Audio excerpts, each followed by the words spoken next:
নাকি শুনেছি তোমার নাম রহমান আছে, রহিম আছে। আল্লাহ, রহমান রহিম নামের দয়া নাকি অনেক বেশি বড়। আল্লাহ, এত বড় মায়া দয়া থাকতে একটা নেকির জন্য জাহান্নামে কেন যেতে হবে? আল্লাহ, দয়া মায়া করা একটা নেকি কি আমাকে ছাড় দেওয়া যায় না, মাফ করে দেওয়া যায় না? ভাইয়ারা আমার, এই কথাটা বলার সঙ্গে সঙ্গে আল্লাহর রহমতের সাগরে ঢেউ উঠে যাবে। আল্লাহ রাব্বুল আলামিন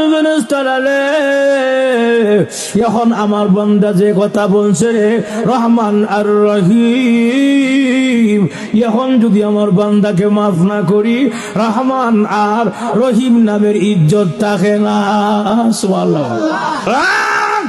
আল্লাহর বড়রা শুনো, ওই যে দুনিয়ার জমিনে সুনামগঞ্জ জেলার জামালগঞ্জ থানা আল কাসিম ইসলামী যুব সংঘের মাহফিল হয়েছিল রে বান্দা, বান্দা রে, ওই মাহফিলে বসছিলে দুনিয়ার কাউকে দেখানোর জন্য নয়, আরামের ঘুমকে হারাম করে, আরামের বিছানাকে লাথি মেরে, দোকানপাট বন্ধ করে, ব্যবসা বাণিজ্য বন্ধ করে বসা ছিলে আল্লাহকে সন্তুষ্টি করার আশায়, জান্নাতের আশায়। আরে বান্দা, ওই মাহফিলে বসাকে পছন্দ করে মহান আল্লাহ তোমাকে বিশাল বড় নেকের পাহাড় দান করেছে। আল্লাহ, এই মাহফিলগুলো অত নেকি আগে জানতাম না। মাইকের আওয়াজ তোমার কানে আইছিল, আমি যদি ঘুমাই ইসলাম, মোবাইল চালাইছিলাম, আই লাভ ইউ কথা বলা আছে না নাই ভাইয়ার আমার? তখন বান্দা আফসোস করো করে কি বলবে? আল্লাহ আরেক আয়াতে নিজে আলোচনা করেন, সুবহানাল্লাহ জোরে কর। وقالوا لو كنا نسمع أو نعقل ما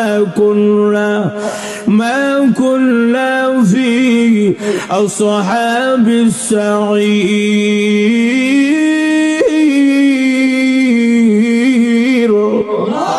প্রভু